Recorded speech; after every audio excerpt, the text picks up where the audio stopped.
Hello everyone, this is Dr. Jyoti Acharya, Department of Business Administration. Today we will discuss about legal requirements for establishment of new unit or enterprise. आज का हमारा अध्ययन का विषय है नवीन इकाई की स्थापना हेतु वैधानिक आवश्यकताएं। भारत में व्यावसायिक या औद्योगिक इकाई की स्थापना एवं संचालन में कई वैधानिक औपचारिकताओं का पालन करना पड़ता है और भारत में नवीन व्यावसायिक तथा औद्योगिक इकाई की स्थापना के लिए जिन वैधानिक आवश्यकताओं या औपचारिकताओं का पूरा करना होता है, इनमें से कुछ का हम आज अध्ययन करने वाले हैं। तो इसमें से हम फर्स्ट लेते हैं acts relating to form of ownership, स्वामित्व प्रारूप संबंधी अधिनियम। किसी भी नई इकाई या नए उपक्रम की स्थापना के लिए स्वामित्व के किसी एक प्रारूप का चयन करना पड़ता है। निजी क्षेत्र में नई इकाई का गठन एकाकी स्वामित्व, साझेदारी अथवा कंपनी प्रारूप में किया जा सकता है। अब यदि साझेदार फर्म का पंजीयन करवाना चाहते हैं तो इन्हें इसके लिए भारतीय साझेदारी अधिनियम 1932 के प्रावधानों का पालन करना पड़ता है। जब फर्म का पंजीयन कराया जाता है तो सामान्यतः यह अनुबंध लिखित में होता है और ऐसे अनुबंध को साझेदारी सल्लेख के नाम से या पार्टनरशिप डीड के नाम से जाना जाता है। साझेदारी सल्लेख साझेदारों का यह लिखित मुद्रांक युक्त अनुबंध पत्र है जिसमें वर्णित शर्तों एवं व्यवस्थाओं के अनुसार साझेदारी संबंधों एवं व्यवसाय का नियमन होता है। साझेदारी सल्लेख में कुछ बातों का उल्लेख होना अनिवार्य होता है, जैसे फर्म का नाम, साझेदारों के नाम, व्यवसाय की प्रकृति एवं स्थान, साझेदारी के शुभारंभ करने की तिथि, साझेदारी या फर्म की अवधि, प्रत्येक साझेदार द्वारा लगाई गई या लगाई जाने वाली पूंजी, लाभ हानि वितरण का अनुपात, पूंजी पर ब्याज, आहरण की सीमा तथा उस पर देय ब्याज, साझेदारों द्वारा ऋणों पर ब्याज, साझेदारों को देय रेम्युनरेशन या पारिश्रमिक, व्यवसाय का मैनेजमेंट एवं संचालन, लेखांकन विधि मतलब अकाउंटिंग पॉलिसी, साझेदारों के प्रवेश, एडमिशन या निवृत्ति, रिटायरमेंट या डेथ पर या निष्कासन की दशा इत्यादि में किस तरह से लेखों का निपटारा किया जाएगा उसके बारे में उल्लेख, साझेदारों के प्रवेश, निष्कासन, निवृत्ति आदि के रूल्स, फर्म के समापन की दशा में खातों का निपटारा। साझेदारी फर्म की आवश्यकता अनुसार सल्लेख में सभी साझेदारों की सहमति से परिवर्तन किया जा सकता है, किंतु यह परिवर्तन साझेदारी अधिनियम की सीमाओं के अंतर्गत ही होना चाहिए। अब देखिए फर्म के पंजीयन की क्या प्रक्रिया रहती है। सबसे पहले तो है फॉर्म प्राप्त करना। सबसे पहले फॉर्म कलेक्ट किया जाएगा, निर्धारित फॉर्म जो होता है वो कलेक्ट किया जाएगा उस पंजीयन के लिए। उसके बाद में उसमें फॉर्म में सारा विवरण देना होगा। प्रार्थना पत्र पर साझेदारों के हस्ताक्षर करवाए जाएंगे। ये जो फॉर्म होगा उस पर आवश्यक शुल्क की रसीद कटवाई जाएगी तथा पंजीयक के कार्यालय में जमा करवाना होगा और उसके बाद में पंजीयक द्वारा प्रार्थना पत्र का निरीक्षण किया जाएगा। फर्मों के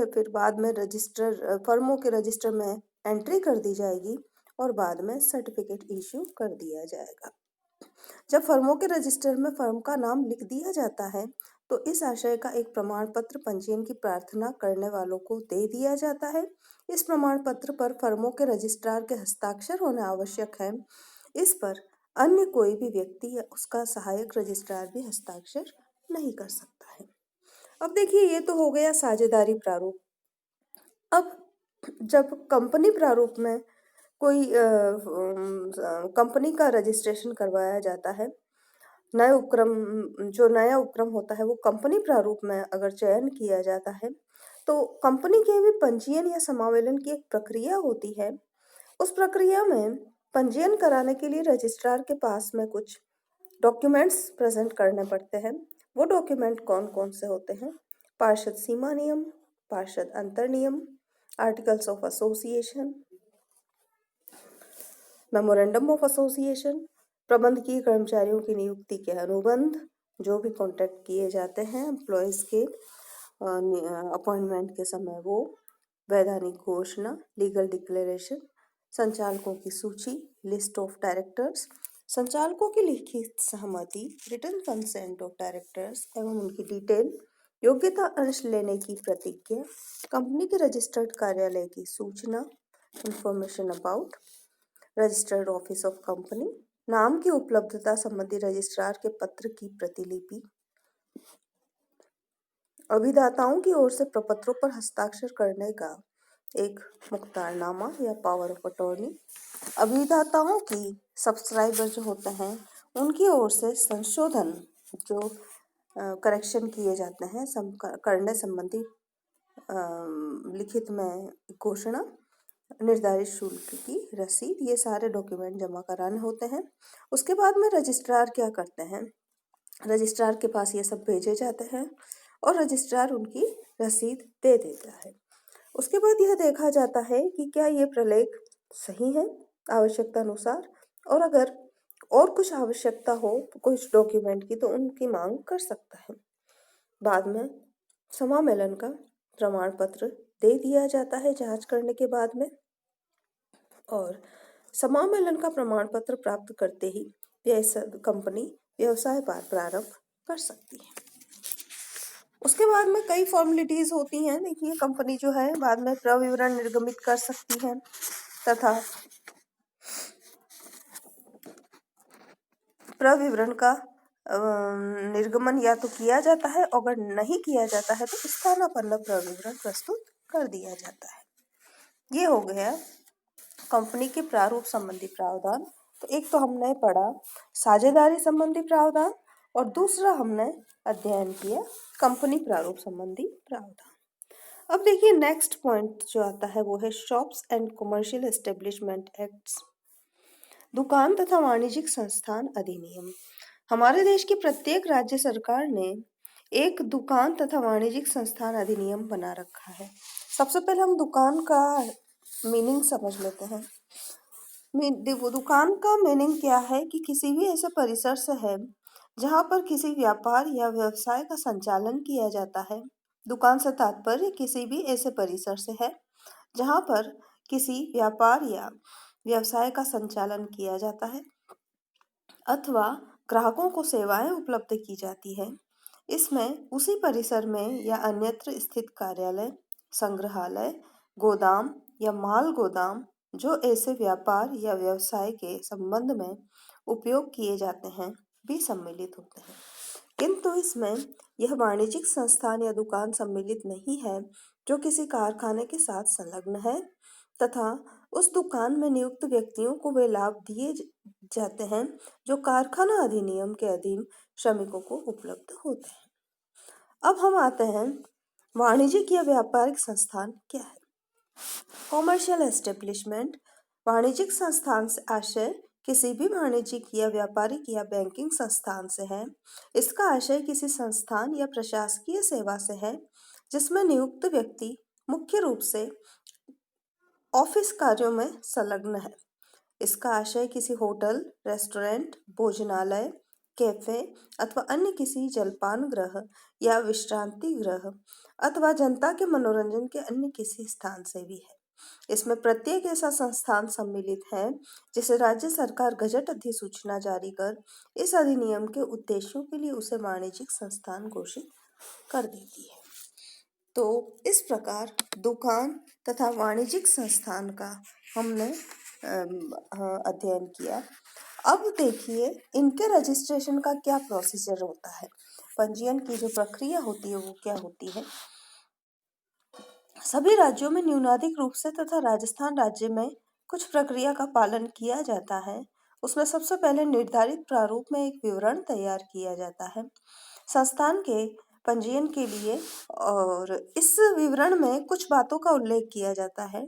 वो है सेवायोजक तथा प्रबंधक यदि है तो उसका नाम, संस्थान का डाक का पता, संस्थान का नाम यदि है तो, तथा अन्य बातें जो निर्धारित की जाए। बाद में शपथ पत्र प्रस्तुत करना शपथ पत्र तैयार करना होता है। ये कौन करेगा, दुकान या संस्थान के स्वामी को तैयार करना पड़ता है और इस शपथ पत्र में उसे अपने संस्थान के प्रारंभ होने, दुकान के भवन के संबंध में, कर्मचारियों की संख्या के संबंध में, दुकान में कोई साझेदार हो तो उसी के संबंध में कुछ बातों की शपथपूर्ण घोषणा की जाती है। ऐसा शपथ पत्र स्टाम्प पेपर पर होता है।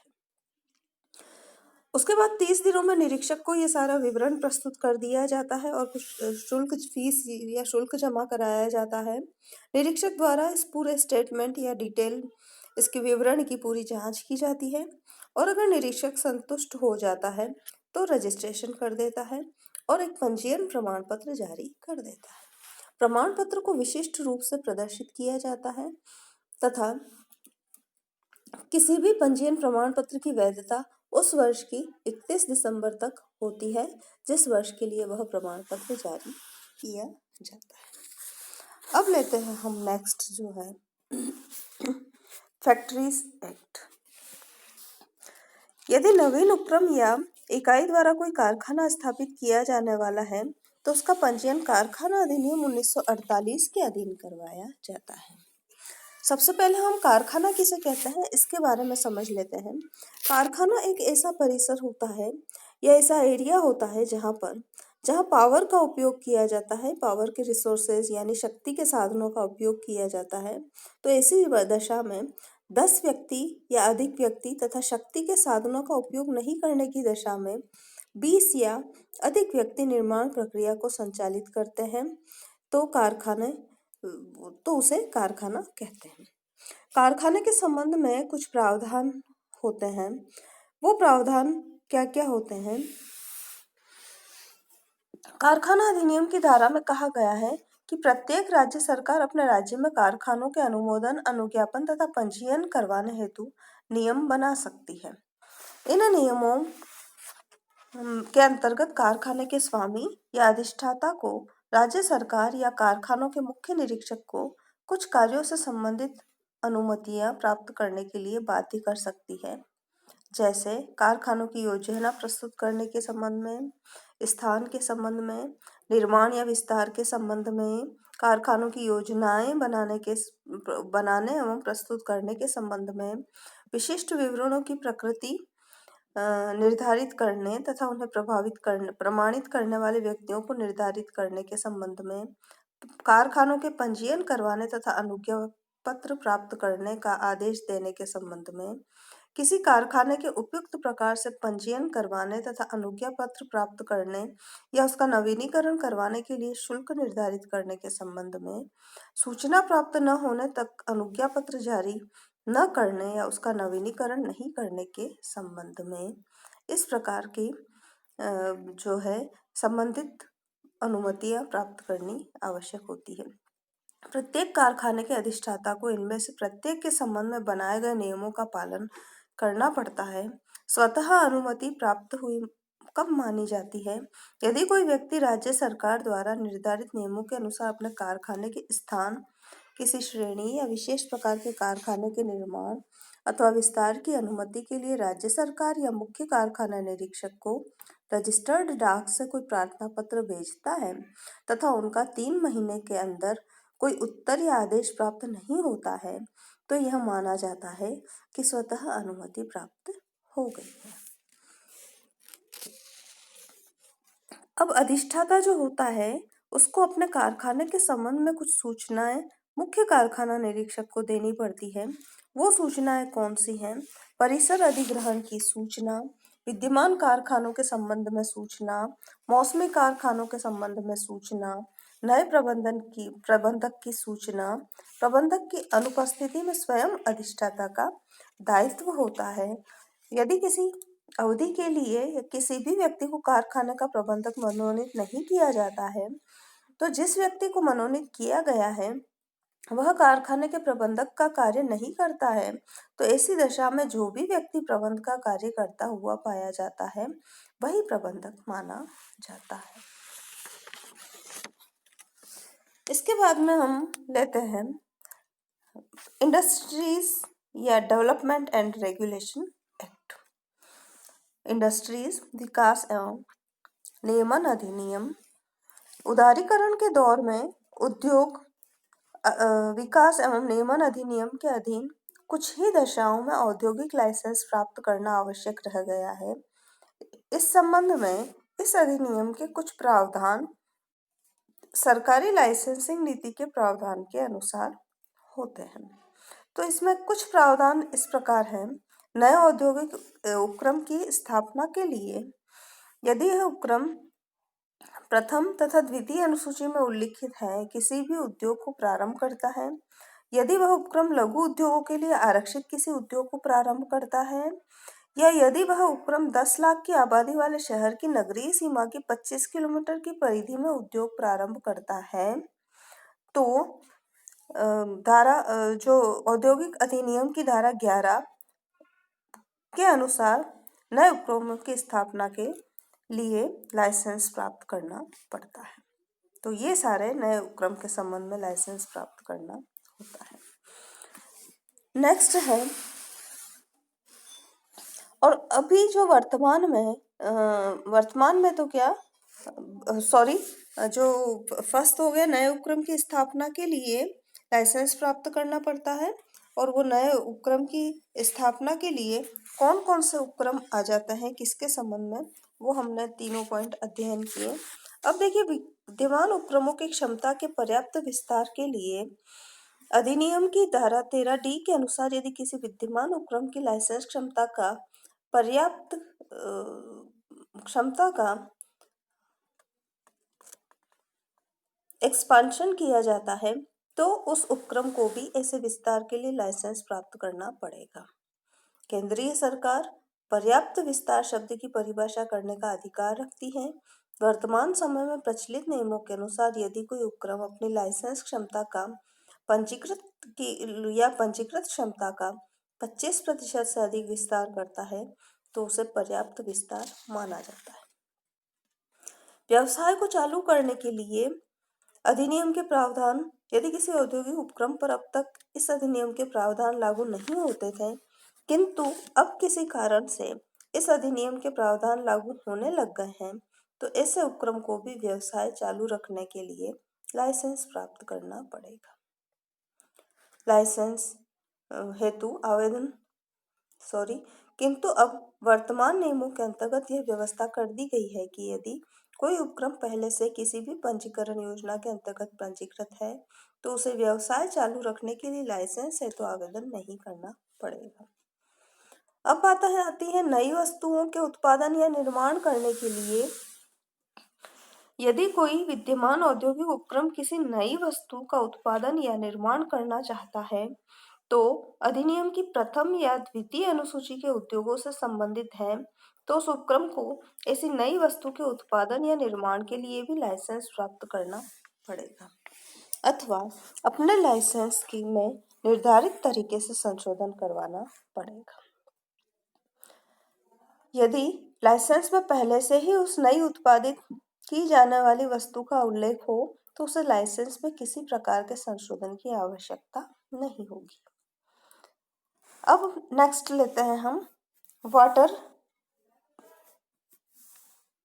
Prevention and control pollution act, जल प्रदूषण निवारण एवं नियंत्रण अधिनियम। जब कोई ऐसी नई औद्योगिक इकाई स्थापित की जाती है जिसका निर्माण या परिचालन प्रक्रिया से वेस्ट की संभावना हो, तो उस इकाई को अपना कार्य प्रारंभ करने से पूर्व जल प्रदूषण निवारण एवं नियंत्रण अधिनियम 1974 के अधीन पूर्वानुमति प्राप्त करनी पड़ती है। पूर्वानुमति की क्या प्रक्रिया होती है? सबसे पहला एप्लीकेशन जो है वो अप्लाई किया जाएगा आवेदन पत्र में, फिर राज्य बोर्ड द्वारा जांच पड़ताल की जाएगी और राज्य बोर्ड द्वारा अनुमति देना या आवेदन निरस्त करना, आवेदन निरस्त भी कर सकता है, और अगर जो आवेदन पत्र में सारी चीजें सही पाई जाती है तो अनुमति भी दे सकता है। अनुमति के बिना उद्योग आदि स्थापित करने या निस्सारण व्यवस्था करने की दशा में नोटिस दिया जा सकता है। उसके बाद में ये अलग से रजिस्टर रखा जाएगा। प्रत्येक राज्य बोर्ड इस धारा के अधीन लगाई गई शर्तों के विवरण को दर्शाने वाला एक रजिस्टर रखेगा। आवेदन के 4 महीनों बाद स्वतः अनुमति मिल जाती है। अगर अनुमति के लिए आवेदन किया है तो राज्य बोर्ड ने 4 महीनों में उस आवेदन को न तो स्वीकार किया है और न अस्वीकार, तो 4 महीनों के बाद स्वतः ही बिना शर्त अनुमति दी गई मान ली जाती है। और यदि कोई व्यक्ति किसी प्रतिष्ठान, निकास या निस्तारण व्यवस्था से बोर्ड को अपने कार्यों को पूरा करने के लिए नमूने लेने देने की शर्त को स्वीकार नहीं करता है, तो बोर्ड उस प्रतिष्ठान या निकाय या निस्तारण व्यवस्था की अनुमति नहीं देगा। अब नेक्स्ट आता है air prevention and control of pollution, वायु प्रदूषण निवारण एवं नियंत्रण अधिनियम। यदि किसी नई इकाई के संयंत्र के उपयोग से वायु प्रदूषण की संभावना हो, तो उस इकाई को ऐसे संयंत्र के उपयोग की वायु प्रदूषण निवारण एवं नियंत्रण अधिनियम 1981 के अधीन अनुमति प्राप्त करनी होती है। इस संबंध में इस अधिनियम के प्रमुख प्रावधान होते हैं और उन प्रावधानों को पालन करना आवश्यक होता है। लास्ट में लेते हैं हम कॉमर्शियल टैक्सेस एक्ट, वाणिज्यिक कर अधिनियम। भारत में वाणिज्यिक कर अधिनियम 2 स्तरों पर बनाए गए हैं, केंद्रीय स्तर पर तथा राज्य स्तर पर। केंद्रीय स्तर पर केंद्र वाणिज्यिक कर अधिनियम है। इस अधिनियम के प्रावधान उन इकाइयों पर लागू होते हैं जो अंतरराष्ट्रीय व्यापार करते हैं, और राज्य स्तर पर प्रत्येक राज्य का पृथक वाणिज्यिक कर अधिनियम। वर्तमान में